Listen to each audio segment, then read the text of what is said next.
उन्होंने इतना जटिल विधान बना दिया कि इस विधान के अंतर्गत सभी लोगों को आना ही आना है। उनके विधान का जब उल्लंघन करोगे तो सजा देने में भी नहीं चूकते हैं। इंतजाम तो सब कर रखा है, अच्छा से अच्छा इंतजाम कर रखा है।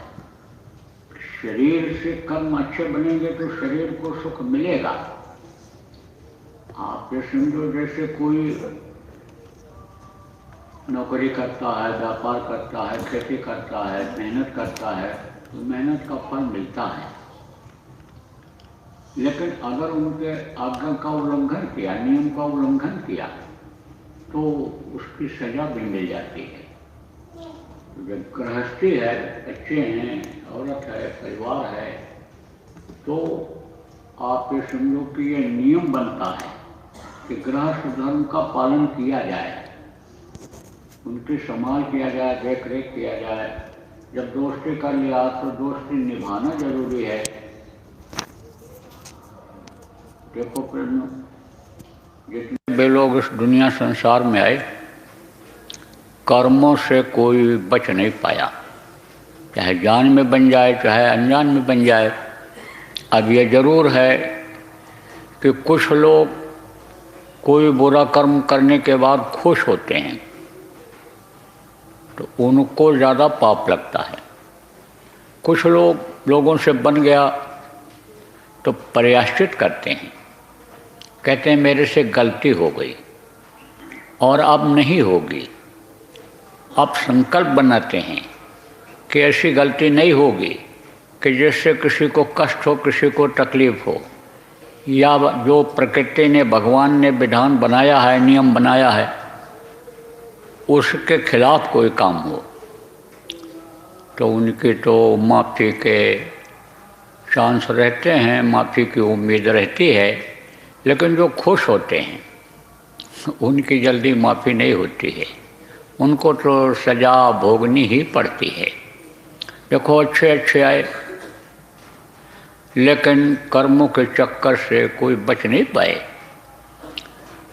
धृतराष्ट्र ने कृष्ण से कहा कि मैं अंधा क्यों हो गया? बोले तुम्हारे कर्म खराब थे। देखो जो महात्मा महापुरुष होते हैं वे सच कहने में तनिक संकोच नहीं करते हैं, अनुभव करा देते हैं कि जिससे दोबारा कोई गलती न करे। और वो चीज़ें जो अनुभव कराते हैं या जो भी काम करते हैं उसको उनके प्रेमी लिख दिया करते हैं और आगे भी वो ग्रंथ के रूप में, धार्मिक किताबों के रूप में, मजहबी किताबों के रूप में आ जाता है। लोग पढ़ते हैं और उससे शिक्षा लेते हैं, इल्म लेते हैं। तो कृष्ण से कहा कि मैं अंधा क्यों हो गया? धृतराष्ट्र ने कहा मैं अंधा क्यों हो गया? बोले तुम्हारे कर्म खराब थे। कहा इस जन्म में तो मैंने कोई बुरा कर्म किया ही नहीं, मुझे पूरा पूरा याद है। और बचपने में बुरा कर्म यानी समझो कुछ बन भी जाता है तो उसकी माफ़ी भी हो जाती है। माता पिता को बल्कि वो कर्म लग जाता है कि तुमने ध्यान नहीं दिया और बच्चे से ये ऐसा हिंसा, हत्या हो गई या ऐसा काम हो गया। तो यानी समझो मैंने तो जब से होश संभाला कोई ऐसा बुरा कर्म नहीं किया कि जिससे मैं अंधा हो जाऊं। तब बोले पिछले जन्म में? तब उन्होंने कहा 100 जन्मों का मुझे याद है। बोले और पीछे देखो, 106 जन्म के पीछे जो उनसे बुरा कर्म हो गया था उसकी वजह से उनको अंधा होना पड़ा। प्रेमियों, कर्म फांस छूटे नहीं, कहते करो उपाय और सद्गुरु मिले तो उबरे और नहीं तो भटका खाए। लौट लौट करके कर्मों के अनुसार 84 में आना पड़ता है। एक फौजी अफसर थे, तो फौजी अफसर ने गुरु को बताया था, यह दृष्टांत मिलता है आपका। किसको बताया था? वो जो बड़े अन्य गुरु जी कहे जाते थे, उनको बताया था। कहाँ की बात है ये? रावलपिंडी की। रावलपिंडी में वो अफसर रहते थे, तो उन्होंने बताया कि एक फौजी था, फौजी नौकरी करता था और वो नौकरी से जो तनख्वाह पाता वो जमा करता, जब घर जाता था ले जाता था, दे देता था अपने परिवार वालों को। उस समय चांदी के रुपया चलते थे और कोई ऐसा सिस्टम भी नहीं था कि ऑनलाइन रुपया भेज दो या डाक से भेज दो, मनी ऑर्डर कर दो, ये सब सिस्टम भी नहीं था। तो क्या हुआ कि उधर काबुल की तरफ हमला हो गया, तो फौजी को फाइलिंग किया गया कि लड़ाई में जाओ। तो घोड़े पर चढ़ करके लड़ाइयाँ लड़ते थे, घोड़े पर सवारी करके जाते थे लड़ाई के लिए, और कुछ सेना पैदल चलती थी। तो जैसे अभी गाड़ियों से, टैंक से अन्य लड़ाई लड़ते हैं लोग, हमला करते हैं, ऐसे उस वक्त पर अन्य घोड़ों से लड़ते थे, घोड़ों पर सवारी करके। तो घोड़े पर सवार होकर के वो फौजी गया लड़ाई के लिए, तो रोकता रहा किसको, घोड़ी जिसको, जो घोड़ी उसको मिली थी कि इस पर सवारी करके लड़ाई लड़ो, वो घोड़ी रोकने के बावजूद भी दुश्मनों के बीच में पहुंच गई। जैसे दुश्मन उधर थे और इधर से लड़ाई होती थी, अब यहाँ से रुक रुक करके लड़ाई लड़ते थे, तो एकदम से भागी वो और एकदम दुश्मनों के बीच में पहुंच गई, उसको मार दिया, घोड़ी को मार दिया और फौजी को भी मार दिया दुश्मनों ने, मर गया। घर पर उसके खबर गई, सरकार ने खबर करवाया कि भाई ये फौजी ख़त्म हो गया, इसका हिसाब किताब आकर ले जाओ। तो जो रुपया पैसा हिसाब किताब था वो घर वाले ले करके चले गए। ये जो फौजी अफसर था ये एक बनिया के यहाँ से सामान खरीदता था। बनिया व्यापारी, सेठ, कुछ भी कह लो आप, जो ये राशन पानी की दुकान करते थे वो, उनके यहाँ से सामान खुद खरीदता था, अपने लिए भी और फौज के लिए भी। उस समय पर ठेके हुआ करते थे, ठेके पर अनि दे देते थे कि इतने दिन के लिए तुम्हारा ठेका और सामान तुम लाओ और मिलिट्री में दो, मिलिट्री कैंटीन में सप्लाई करो। तो उसके अधिकारी नियुक्त कर दिए जाते थे, तो वो उसमें अधिकारी था और ये बनिया जो है सामान देता था। तो जब वो रिटायर हो गया अधिकारी, तो गया उधर हरिद्वार।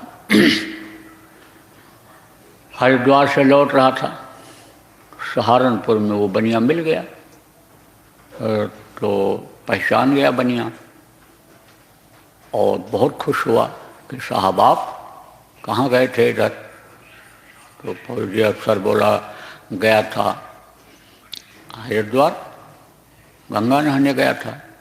तो कहा अब आज चलो हमारे यहाँ रुको आप। तो उसने नानू किया, लेकिन वो माना नहीं, ले गया अपने घर पर बनिया। अब भोजन बनवाया, अच्छा से अच्छा स्वादिष्ट भोजन तैयार कराया, और भोजन जब सामने आया तब तक एक औरत के चीखने की आवाज़ आ गई, करुण आवाज़ कान में पड़ गई। तो अफसर ने कहा भाई आवाज़ ये किसकी है? और इसी घर में से ही आवाज़ आ रही है और ये मेरे यानी भोजन के समय आवाज़ आ रही है, आखिर बात क्या है? तो फौजी अफसर ने पूछा बनिया से कि भाई ये आवाज़ कैसी है? ये आवाज़ कहाँ से आई? कहा अरे साहब छोड़ो आप आवाज़ का चक्कर, आप भोजन करो, दिन भर के थके भूखे हो, आप भोजन करके आराम करो। ये तो रोना धोना लगा ही रहता है, दुनिया में रोना धोना ही है साहब, क्या है दुनिया में? यहाँ तो खुशी नाम की चीज़ ही नहीं है। तो कहा कि नहीं बताओ, इतनी करुण आवाज़ है, इतनी चीख इस तरह की है दर्द भरी कि ये भोजन मुझसे खाया नहीं जाएगा, बताओ ये कौन रोया है? तब वो बनिया बोला कि ये मेरी पुत्र वधू रोई है। क्यों रोई? इस तरह से क्यों रोई? बोली कि ये विधवा हो गई, मेरा लड़का ख़त्म हो गया, तो उसकी याद में रो रही है ये। तो कहा कितना दिन हुआ?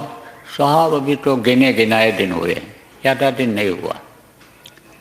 तो उसने कहा अफसर ने कि गिने गिनाए दिन नज़दीक में, अभी जल्दी ही आपका बच्चा ख़त्म हुआ और आप बेखौफ हो, लड़के का कोई मोह नहीं, कोई चिंता नहीं। लड़के के लिए तो यानी समझो सिर पटक के लोग रोते हैं, और समझो कि आपकी अभी ज़्यादा उम्र भी नहीं है, तो आप इनका लड़का जवान रहा होगा और जवान लड़का ख़त्म हो गया और आपके चेहरे पर कोई शिकन नहीं, आप तो एकदम खुश नज़र आते हो, आखिर बात क्या है? तब बनिया ने बताया कि साहब हमारा ठेका वहाँ का जब ख़त्म हुआ, मिलिट्री का फौज का ठेका जब ख़त्म हुआ तो मैं घर चला आया और घर पर यानी समझो कि मैंने दुकान खोल ली, शादी किया, 2 साल के बाद बच्चा पैदा हो गया और बच्चे की भी शादी कर दिया। अब हमारा बच्चा शादी के यानी ब्याह के तुरंत बाद बीमार रहने लग गया, तो मैंने इलाज कराया, अच्छे अच्छे वैद्यों को दिखाया, अच्छे अच्छे हकीम डॉक्टरों को दिखाया, पैसा खर्चा हुआ, लेकिन लड़का ठीक नहीं हुआ। जब लड़का ठीक नहीं हुआ तो हमने सोचा कि लाओ भाई देखें कोई यानी समझो प्रेत आत्मा, कोई यानी ऐसी शक्ति न हो कि जो दवा ना फायदा करने देती हो, जो थोड़ा बहुत दवा का असर आता है, ठीक होता है, फिर वैसे हो जाता है, तो कोई ऐसी शक्ति न हो कि जो इसको परेशान करती हो। तो इसके जानकार को मैंने बुलाया, जिनको तांत्रिक ओझा सोखा कहते हैं, सयाने कहते हैं, जिनको यानी समझो कि यानी ये ओझा सोखा कहते हैं, जो ये काम करते हैं, तो उनको मैंने बुलाया। तो वो आया, तो उसने अपनी विद्या जो करता था, तंत्र विद्या और वो सब जो अपना था वो किया। तो लड़का, तो उसको मैंने यानी बनिया ने बताया कि 2.5 रुपया उस वक्त पर मेरे जेब में था, वही था, और उसको मैंने दे दिया कि लो भाई तुम्हारा मेहनताना है ये, जो तुम आए हो और ये सब किए हो, उसकी फीस है तुम्हारी, तो दे दिया। तो जब दे दिया तब लड़का हंसा, तो हंसा जब, तब मैंने कहा कि बेटा तुम्हारी तबीयत ठीक है? बनिया ने बताया फौजी अफसर को कि मैंने कहा लड़के से कि अब तुम्हारी तबीयत ठीक है? तो बोला हाँ ठीक है, बिल्कुल ठीक है, अब हमारा सब काम हो गया, अब सब पूरा हो गया, अब मैं बहुत ठीक हूँ। तो वो भी खुश हुआ जो आया था यानी इसको लड़के को ठीक करने के लिए, जो सयाना तांत्रिक जिसको कहते हैं वो आया था, तो वो भी खुश हुआ। कहा मेरे थोड़े ही समय की क्रिया से देखो ये ठीक हो गया, हंस पड़ा, अब 1-2 बार जब मैं और करूँगा तो एकदम बिल्कुल ठीक हो जाएगा, चिंता की कोई बात नहीं है, फिक्र की कोई बात नहीं है। तो इतना कह करके तो चला गया, उसको फीस मिल गई, तो चला गया। तब मैंने लड़के से पूछा, व्यापारी ने बताया, वो जो बनिया था उसने बताया, कहा कहा कि तुम ऐसी बात क्यों किए, ये तुम ऐसी बात क्यों किए, मैं बिल्कुल ठीक हो गया और हमारा काम हो गया अब ऐसा, ये तुमने क्यों कहा? ठीक तो तुम लग रहे हो, लेकिन ये क्यों कहा? तब उसने बताया, कहा मेरा पर्दा खुल गया। देखो प्रेमियों, उस वक्त पर पर्दा खुल जाता है। कब? ये जो माया का पर्दा है ये वह कब पड़ता है? माँ के पेट से बाहर निकलने के बाद, और माँ के पेट में रहने पर पर्दा नहीं रहता है, और जब शरीर छोड़ने को होता है तो उस वक्त पर भी आदमी को जानकारी हो जाती है, पर्दा हट जाता है उस वक्त पर। तभी तो अन्य समझो कि यमराज के दूतों को देखता है, तभी तो जो भी आता है उसको देखता है। देखो गुरु महाराज प्रेमियों जब मौजूद थे, अभी तो गुरु महाराज शरीर छोड़ करके चले गए, लेकिन एक ही जगह पर तो रहते थे।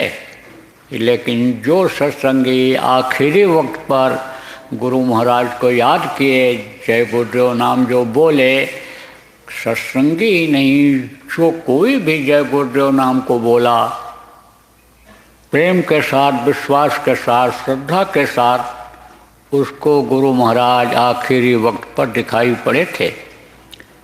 जब यमराज के दूत मारने लग गए, जबरदस्ती खाली कराने लग गए, इस शरीर से जीवात्मा जल्दी निकलना नहीं चाहती है, तो वो मार मार करके निकालते हैं जीवात्मा को इधर उधर से। जो ये बचने की कोशिश भी करती है लेकिन बच नहीं पाती है, तो इसको जब निकालने की कोशिश करते हैं तो समझो कि उस समय पर वो दिखाई पड़ते हैं। इन बाहरी आँखों से आप जो सूक्ष्म शरीर में हैं, सूक्ष्म शरीर वाले कौन होते हैं? देवी देवता, गंधर्व, पिशाच, भूत, ये सब किसमें होते हैं? या लिंग शरीर में होते हैं। सूक्ष्म शरीर नहीं, लिंग शरीर में होते हैं। तो लिंग शरीर वालों को इस स्थूल शरीर की आँख से देख नहीं सकते हो, लेकिन उस वक्त पर वो पर्दा हट जाता है। कब? आखिरी वक्त पर। देखो कुछ लोग ऐसे हैं कि एकदम से शरीर को नहीं छोड़ते, यानी समझो कि जैसे यानी मालूम पड़ा ख़त्म हो गए, उसके बाद फिर होश आ गया। तकलीफ़ हुई एक दिन तकलीफ़ हुई, तो तकलीफ़ हुई तो उस समय पर यानी वो कुछ बोले या बड़बड़ाए या ऐसा कहे, और उसके बाद फिर ठीक हो गए। तब लोग कहते हैं अब ठीक हो गए, बहुत यानी समझो तकलीफ़ दूर हो गई। और उसके बाद में फिर दूसरे दिन तीसरे दिन ख़त्म हो जाते हैं। तब लोग कहते हैं कि अरे बिल्कुल ठीक हो गए थे, कुछ खाए भी, बोलने भी लगे थे, लेकिन अब क्या करें, अब तो उनको जाना पड़ गया। तो वो दिखाई पड़ते हैं। किससे दिखाई पड़ते हैं? यानी समझो कि अंदर का जो ये पर्दा है वो जब हटता है, और वो जो कर्म हैं जो उस यानी आँख के सामने पर्दे के रूप में लगे हुए हैं, यानी वो जब हटता है, वो जो कर्म लगे हुए हैं, वो कर्म यानी समझो जब हिसाब की तरफ चला जाता है, तब समझो कि पर्दा हट जाता है। दिखाई इसीलिए नहीं पड़ता, कर्म लगे हुए, लेकिन वो कर्म का हिसाब होने लग जाता है। जैसे आप देखो कि किसी को रुपया आप दे दो, रखता चला जाए, और फिर उसके बाद लो कि लाओ अब तुम्हारा हम हिसाब देखेंगे कि कितना तुमने खर्चा किया, कितना रखे हो, ये हिसाब लेंगे, तो वो खाली हो गया कि नहीं हो गया? तो हिसाब के तरफ जब कर्म चले जाते हैं तो पर्दा हट जाता है, और पर्दा जब हटा तब ज्ञान हुआ, तब जानकारी हुई, तब क्या हो रहा है, कैसे क्या रहा है, ये सब जानकारी हो जाती है। माँ के पेट में पिछले जन्म की जानकारी रहती है, दिखाई पड़ता है। पर्दा हटता है तो भी हो जाता है, लेकिन उस समय फिर मजबूरी हो जाती है। आखिरी वक्त पर जब समय पूरा होने को होता है तब ये होता है फिर जानकारी होते हुए भी आप ये समझो, कितना भी पछतावा करो, कितना भी कोशिश करो कि अब हम बच जाएं, ऐसा कर्म नहीं करेंगे, या हम सत्संग के द्वारा, सेवा के द्वारा, भजन के द्वारा अपने कर्मों को काट लेंगे, फिर कुछ नहीं हो सकता है। वो समय निकल गया। तो उसने बताया, किसने बताया? लड़के ने, जवान लड़का जो बनिया का था, जब वो शरीर छोड़ने लगा तब उसने बताया, कहा देखो पिताजी, मैं वही फौजी हूँ जो आपके पास 2000 रुपया रख रखा था कि जब हम घर जाएंगे तब ले जाएंगे, छुट्टी पर जब जाएंगे तब ले जाएंगे। लेकिन हम लेने में मारा गया, फौज में लड़ कर के मैं शहीद हुआ, और मेरे परिवार के लोग आए और उनको आपने ये 2000 रुपया नहीं दिया। क्यों? क्योंकि आप सोचे किसी को मालूम नहीं है, और 2000 रुपया की उस समय रकम होती थी। कहा 2000 रुपया के लिए आप लालच में आ गए और उन्हीं सब रुपयों को जो आप कमाए ला करके दुकान खुलवाए। तो समझो कि मैं उस कर्जे को यानी समझो लेने के लिए, अदा कराने के लिए आपके यहाँ जन्म लिया, और अब मेरा कर्जा अदा हो गया। ये जो 2.5 रुपया था उसी में का, कर्जे में का, जब आपने इसको दे दिया, इससे आपका लेना देना था, इसको आपने दे दिया तो मेरा कर्जा अदा हो गया, और मैं अब दुनिया संसार से जा रहा हूँ।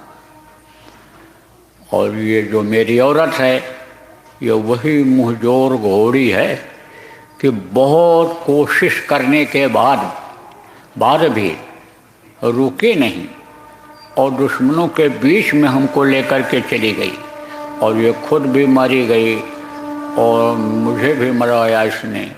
तो अब मैं इसको विधवा छोड़ करके जा रहा हूँ। अब ये मेरी याद में जब तक जिएगी तब तक ये रोती रहेगी। फौजी अफसर सब सुनता रहा, सोचता रहा। बनिया ने कहा साहब अब आप भोजन करो, और जो आप कह रहे हो कि तुम्हारे शिकन नहीं है, तुमको कोई चिंता फिक्र नहीं है, चेहरे पर तुम्हारे शिकन नहीं है, तनिक भी कुछ नहीं है, तुमको लड़का तुम्हारा जवान ख़त्म हो गया, तो साहब आप बताओ कि हम फौजी के लिए रोवें कि घोड़ी के लिए रोवें, क्या करें? अब तो हम समझ गए कि ये लेना देना कर्जा हमारा अदा हो गया, और लेना देना कर्जा ये अदा सब लोगों को करना ही पड़ता है। प्रेमियों, ये लेना देना है, अदा कर लो। गृहस्थी है, घर है, बच्चे हैं, और काम धंधा आप करते हो, तो लेना देना अदा कर लो। अब ये ज़रूर है कि लेना देना इतने समय के लिए जो सेवा और भजन में समय जाता है, उतनी देर का समय भी अगर आदमी देखो उसी में लगाया रहे, तो वो लेना देना कर्जा आप ये समझो कि अदा नहीं होता है, उसी में अदा करना पड़ेगा उसको। और उससे जब थोड़ा अलग हो जाता है, भजन के समय पर आप ये समझो, चाहे भजन करते हो, 2 घंटा बैठते हो, तो 2 घंटा भी अगर आप लगो तो घर के ही काम में लगे रहोगे, इधर उधर नहीं कुछ होगा, बच्चों को ही खिलाओगे, नहीं कुछ होगा, कोई काम बिगड़ रहा होगा, कोई संभालने वाला होगा, उसी को करोगे। तो उस लेने देने को परमार्थ करा करके अदा कराया जाता है। परमार्थ किसको कहते हैं? जिनसे आपका कोई स्वार्थ न हो, वो होता है परमार्थ।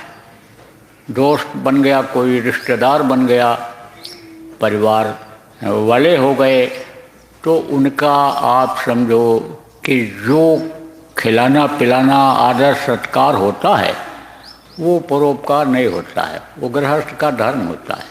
परोपकार वो होता है कि भूखे को रोटी खिला दो, उससे कोई आपको उम्मीद न हो कि यह हमको खिलाएगा। नंगा है, वस्त्र दे दिया, कपड़ा दे दिया, उम्मीद उससे न करो कि यह भी हमको पहनाएगा। ऐसे को दिया जाता है कि जिसके पास नहीं होता है। अगर है किसी को दिया तो यह समझो आपकी उम्मीद कुछ बनी कि हम इनको दे देंगे, खुश कर देंगे, तो ये ऐसे नहीं, कोई भी हमारा काम ये कर देंगे तो वहाँ स्वार्थपरता जुड़ जाती है। वो वस्त्र भले में न दे, लेकिन वो बेगार ही आपका कर दे, कोई काम ही करा दे, तो वहाँ स्वार्थ रहता है। और परमार्थ में क्या रहता है? देखो यहाँ आए, काफ़ी भीड़ थी। पिछले यानी समझो कि नए वर्ष की अपेक्षा इस वर्ष ज़्यादा भीड़ थी, जबकि कोई ज़्यादा कहा सुना भी नहीं गया यहाँ आने के लिए लोगों को। अभी तो हमारे कार्यक्रम ही सभी प्रांतों में लगभग इधर जहाँ भारी संख्या में सत्संगी हैं वहाँ होता ही रहा, तो दर्श पर सत्संग वहाँ भी लोगों को मिलता रहा। लेकिन इसके बावजूद भी काफ़ी लोग यहाँ पर आए। कुछ लोग नियम ही बना लिए हैं कि इन कार्यक्रमों में हमको चलना ही चलना है, तो आए और वो अपना चिड़िया की तरह उड़ गए, आए सत्संग सुना और चले गए। अब ये है कि जो सर सामान है, ये जो अंडारा भंडारा है, ये भी जो आप चला रहे हो, आप समझो कि आपकी ये सेवा उसमें हो रही और उनका आपके पास कर्जा लेना देना था। अब मोटी बात यह भी बता दें कि या तो कर्जा था या कर्जा ला दे आप उन पर। तो आए और चले गए। तो ये समझो कि इस तरह से अदा होता है। और लदता भी है, अगर ऐसा लदता भी है तो वो भी आगे अदा हो जाता है। कैसे कि जैसे मान लो कोई नया आदमी आया, अब वो सेवा करने में संकोच करता है, सेवा करने में संकोच करता है, सेवा नहीं करता है। देखो महात्माओं के पास, संतों के पास कैसे कैसे जीव आते हैं। एक तो ऐसा आता है लगन का पक्का, जब प्रेमी आप प्रचार कर ले जाते हो, बता ले जाते हो संत मत के बारे में, जब आत्मा परमात्मा के बारे में आप बता ले जाते हो, जब उसको शाकाहारी बना करके यहाँ नाम दान दिलाने के लिए लाते हो, और इच्छा ले करके जब आता है कि हमको अपनी आत्मा का कल्याण करना है, हमको इस दुनिया में रहते हुए शरीर को सुख दिलाते हुए, सम्मान दिलाते हुए और रहते हुए इस दुनिया में और अपने आत्मा का काम करना है, तब नाम दान लेकर के सुमिरन ध्यान भजन करता है। और सत्संगों में ये बात बताई जाती है कि सुमिरन ध्यान भजन में कर्म आड़े आते हैं और कर्मों की वजह से मन नहीं लगता है, और कर्मों को काटने के लिए सेवा का विधान बना दिया गया है।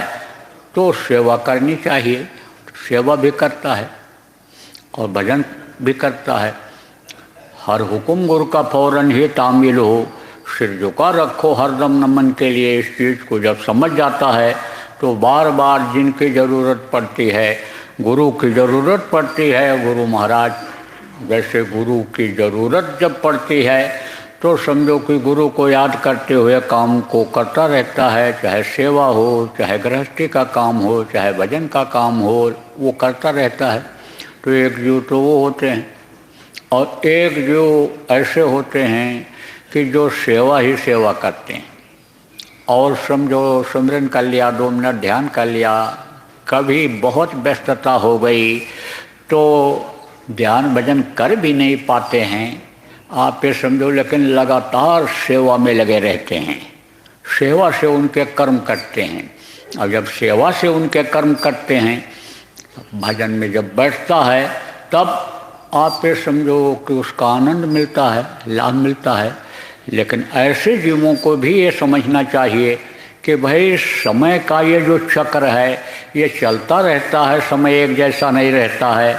तो उम्र ये यानी समझो ख़त्म होती जाती है, कम होता जाता है। इसलिए दोनों काम करना चाहिए, सेवा खूब करना चाहिए, लेकिन समय निकाल करके अपने सोने के यानी समय में से समय निकाल करके, खाने के समय में से समय निकाल करके, आप ये समझो दैनिक क्रिया के में से समय निकाल करके कर लेना चाहिए। थोड़ी देर ही करना चाहिए, तीनों क्रिया करनी चाहिए। आप ये समझो कोई ज़रूरी नहीं रहता है कि 2 घंटा ही बैठकर ध्यान लगाओ तभी कुछ दया हो।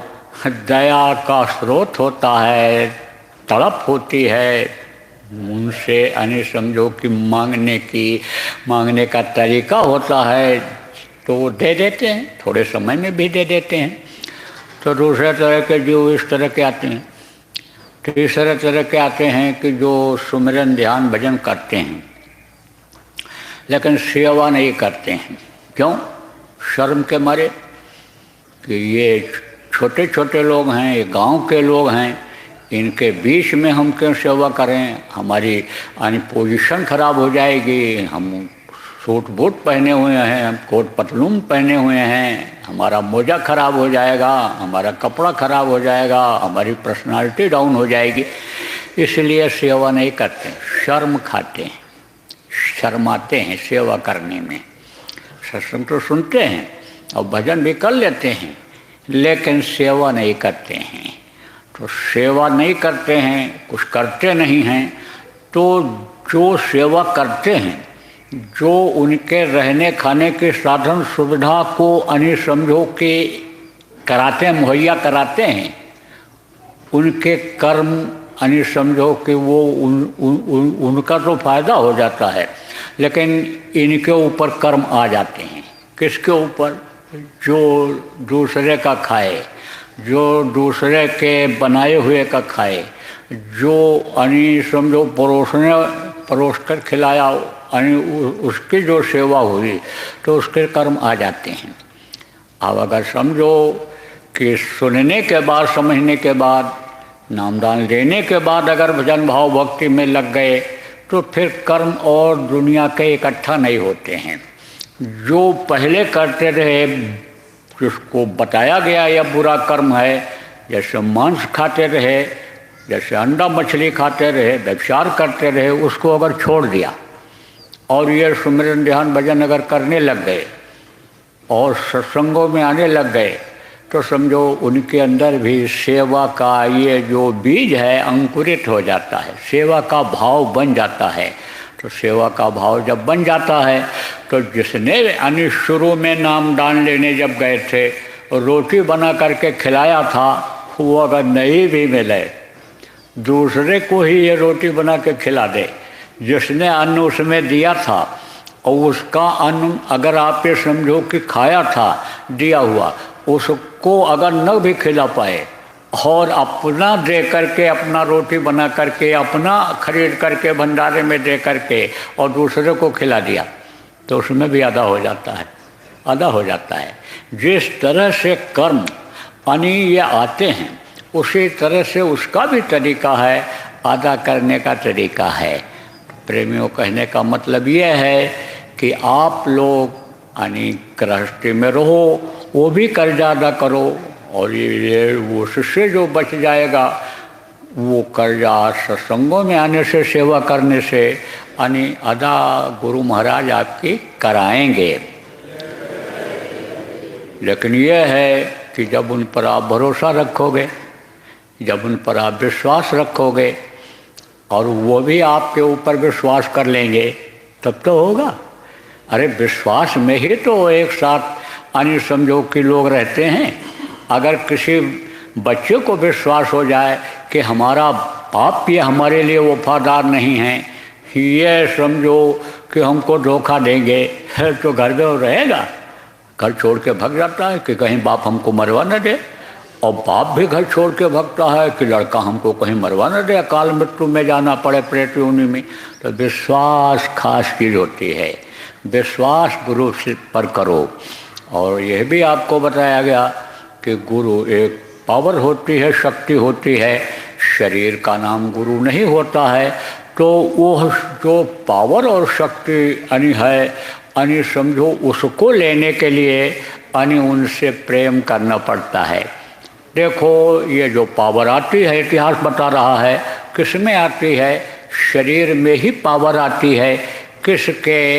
कि जो ये नामदान देने का, जीवों के संभाल करने का जिम्मेदारी पाते हैं, वो प्रभु, उनके समर्थ गुरु उनमें ही ताकत देते हैं, शरीर में ही ताकत देते हैं। तो शरीर से यानी समझो कि प्रेम करना पड़ता है शरीर से, समझा। गुरु महाराज को छोटे छोटे बच्चे देखते थे, उछल पड़ते थे, लोग कूदने लगते थे, आ गए आ गए आ गए। आप तो पुराने लोग हो जानते हो, तो किससे प्रेम होता था? उनके शरीर से प्रेम होता था, गुरु के शरीर से प्रेम हुआ। अब उसके बाद में जब गुरु के बताए रास्ते पर चले, तब गुरु के अंदर जो उनकी आत्मा है उससे प्रेम हुआ। तो प्रेम ये जरूरी होता है। आप देखो, प्रेम यानी समझो कि अगर नहीं होगा तो परिवार में विघटन होगा, प्रेम ही खत्म हो जाता है तो तलाक हो जाता है, प्रेम ही खत्म हो जाता है तो बंटवारा हो जाता है, प्रेम ही खत्म हो जाता है तो भाई भाई को मार देता है, बाप बेटे को मार देता है, प्रेम ही तो खत्म होता है। तो प्रेम ये सार है दुनिया में जिस तरह से प्रेम है। लेकिन जेती प्रेत कुटुंब थे वैसी, जैसी प्रेत कुटुंब से वैसे गुरु से होए। अगर जो कुटुंब से प्रेम है, आपको परिवार से प्रेम है, इसमें तो दोस्त रिश्तेदार से प्रेम है, अगर वैसा भी प्रेम गुरु से कर लो तो समझो कि काम बन जाएगा, काम रुकने वाला नहीं है। क्यों? क्योंकि उनसे ज़्यादा गुरु मददगार होते हैं। इसलिए बराबर गुरु के बताए हुए रास्ते पर चलते रहने की ज़रूरत है। देखो प्रेमियों, गुरु महाराज ने सुमिरन, ध्यान और भजन बताया। तीनों में मन को रोकना है, तीनों में विश्वास करना है। देखो सुमिरन में जिनके नाम को लो, उनके रूप को याद करो, ये बताया गया। गुरु महाराज ने भी बताया था, उनके जाने के बाद नामदान दिया जाता है तो आपको बताया जाता है, लेकिन वो चीज़ नहीं हो पाती है, उसी को करने की ज़रूरत है। उदाहरण दे दे करके संतों ने समझाया, कहा कि यानी समझो सुमिरन की सुधियों करे, जो गागर पनिहार, हाले डोले सूरत में, कहाँ कभी विचार। देखो पानी भरने के लिए औरत जाती है कहाँ? जहाँ ये वाटर सप्लाई नहीं है, हैंड पंप नहीं है, वहाँ कुएं से पानी भर भर करके दूर से गांव में औरतें लाती हैं। लेकिन घड़ा में पानी भर करके जब उधर से चलती हैं तो रास्ता भी देखती हैं और बात भी करती रहती हैं, लेकिन ध्यान उनका कहाँ रहता है? ध्यान घड़े के पानी में ही रहता है, घड़े में ही रहता है कि घड़ा कहीं गिर न जाए। असला निशाना उनका क्या होता है? असला लक्ष्य उनका क्या होता है कि पानी भर करके हम घर पर इसको पहुंचा दें, लोगों को पिलाएं। असला निशाना, असला लक्ष्य उनका ये रहता है। तो असला लक्ष्य बनाने की ज़रूरत है। आप सुमिरन कहीं इसलिए कहा गया, कहीं भी करो, किसी भी हालत में करो, यानी समझो। लेकिन उस वक्त पर यह न देखो कि हम ज़मीन में बैठे हैं, चारपाई पर बैठे हैं, या हम ट्रेन में जा रहे हैं, बस में जा रहे हैं, उस समय पर यह भूल जाओ। ध्यान किधर रहे? जिनके नाम को लो, उनके रूप की तरफ ध्यान रहे। आप समझो ध्यान में भी ध्यान लगाना पड़ता है, भजन में भी ध्यान से ही सुनना पड़ता है, तो उधर ध्यान रहना चाहिए। समझा? किधर? जिधर से आपको प्रेम है। देखो प्रेम जब होता है तभी कोई किसी को याद करता है, तो इनसे पहले करो प्रेम। ये अगर आप थोड़ा भी प्रेम करोगे तो ज़्यादा प्रेम करेंगे। आप पे समझो ध्यान लगाया जाता है, गुरु का ध्यान कर प्यारे, बिना इनके नहीं छूटना। तो गुरु का ध्यान तो करना है, लेकिन इन्हें गुरु ने ही बताया इन 5 नामों का सुमिरन करो, तो उन धनियों को भी याद करना है, उनसे प्रेम करना है। प्रेम कोई दिखावे का नहीं होता है, कहने का प्रेम नहीं होता। प्रेम ना यानी समझो कि बाड़ी उपजे, प्रेम न हाथ बिकाए। आप पे समझो राजा प्रजा जो जश जचे, और समझो कि उसको जैसे राजा प्रजा को जैसा प्रेम होता है, शेष दिए ले जाए। शेष किसको कहते हैं? अहंकार को कहते हैं। अहंकार जब खत्म होता है, जैसे कोई किसी को सलाम करता है छोटा बन करके, तभी तो सलाम करता है, तभी तो पैर छूता है, तभी तो उसकी सेवा करता है। कोई काम कहा किसी ने कि भाई ज़रा हम प्यासे हैं, पानी पिला दो, और अहंकार है हम बड़े हैं, इनको छोटे हैं हमसे, इनको कैसे पानी पिलाऊँ, तो समझो कि अहंकार को देना पड़ता है, तब प्रेम उपजता है। पानी पिला दिया तो उसके दिल में जगह बन गई, चाहे छोटा ही आदमी है उसके दिल में जगह बन गई, तो प्रेम हो गया कि नहीं हो गया। तो समझो प्रेम के तो बड़े उदाहरण हैं। आप तो समझो चंद्रमा से प्रेम कौन करता है? चकोर करता है, चकोर। तो जब चंद्रमा यानी समझो निकलता है तब से चकोर देखना शुरू कर देता है, और चंद्रमा या धरती हिलने की वजह से यानी उसकी दूरी बढ़ती जाती है। और जब जैसे पूरब से निकला, आप ये समझो यानी पूर्णिमा खत्म हुई और फिर निकला दूसरे दिन, द्वितीया को निकला मान लो, तो ऐसे उठा चंद्रमा और धरती तक आगे चली, उधर चली, बढ़ गई तो फिर इधर हो गया चंद्रमा। ऐसे घूमते घूमते घूमते ऐसे चंद्रमा। लेकिन चकोर बराबर देखता रहता है। कहा ना स्वामी प्रीतियों करे जैसे चंद्र चकोर, चोच झुकी गर्दन लगी और चितवत वाही ओर।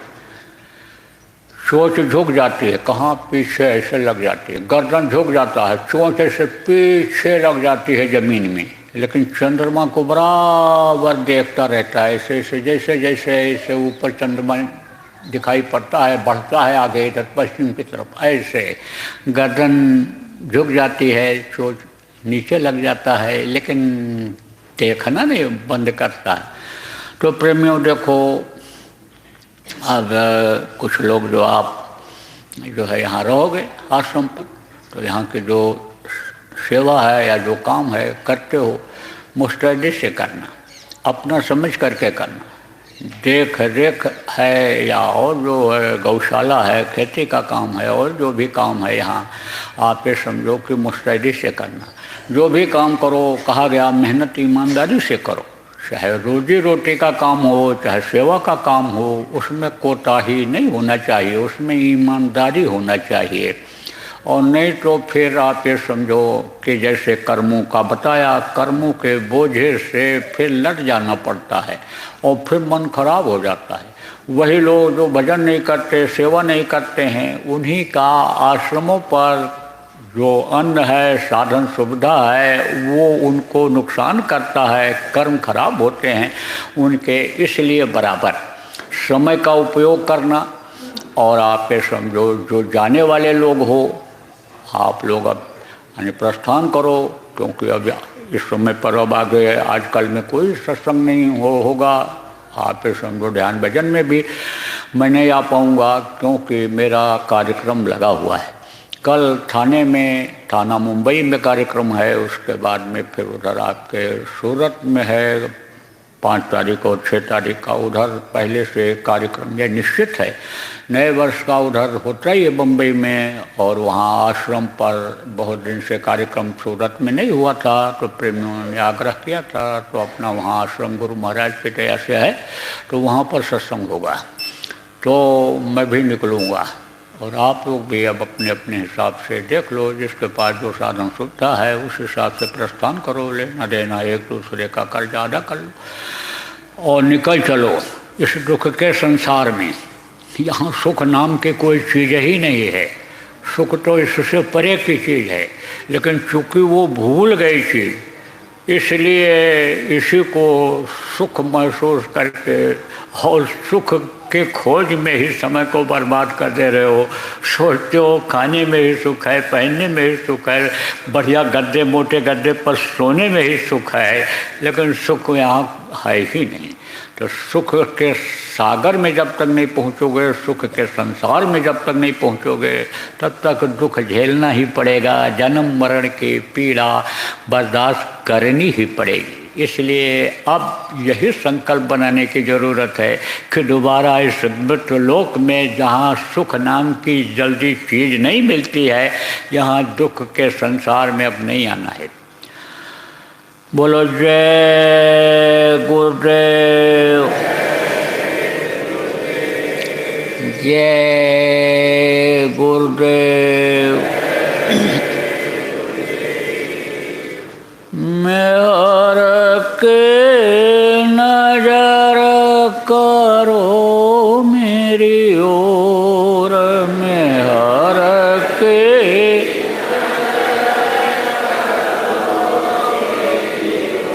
दया के नजर करो मेरी ओर, दया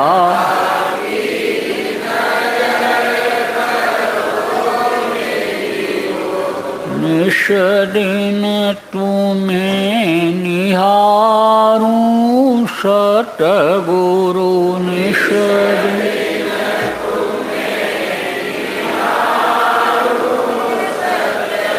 जैसे चंद्र चकोर,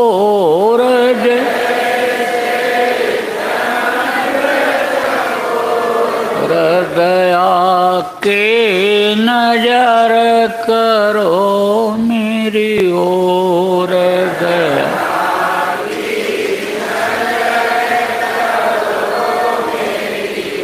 जानू न कौन भूल हुए तन से जान,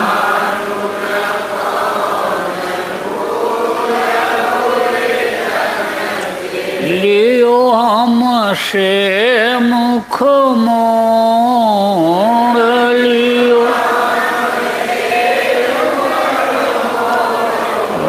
दया के नजर करो मेरी ओर,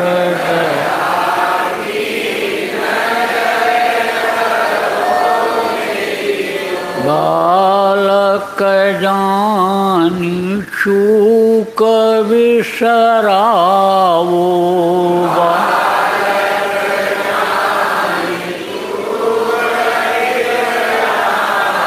आया शरण अब मैं तोर,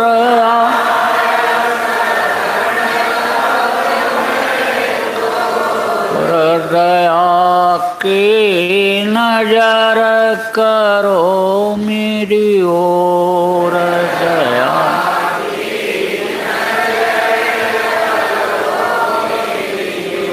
सदा दयालु स्वभाव तुम्हारा, सदा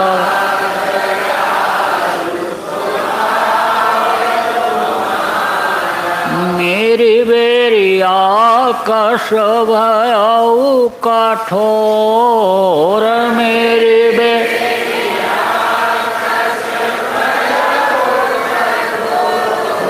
दया के नजर करो मेरी ओर, दया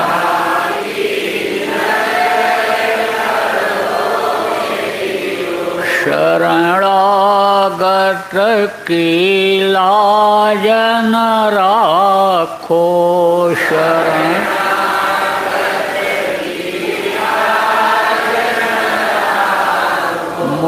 सुपतित अब जाएं कहीं और,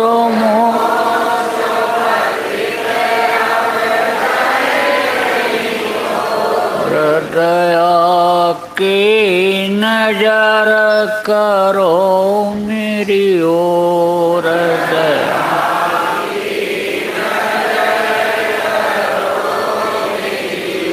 अब की बार उबार ले जो, अब की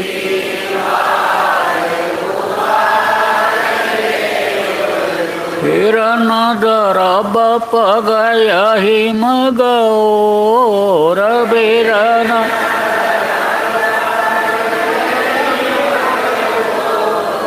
दया के नजर करो मेरी ओर, दया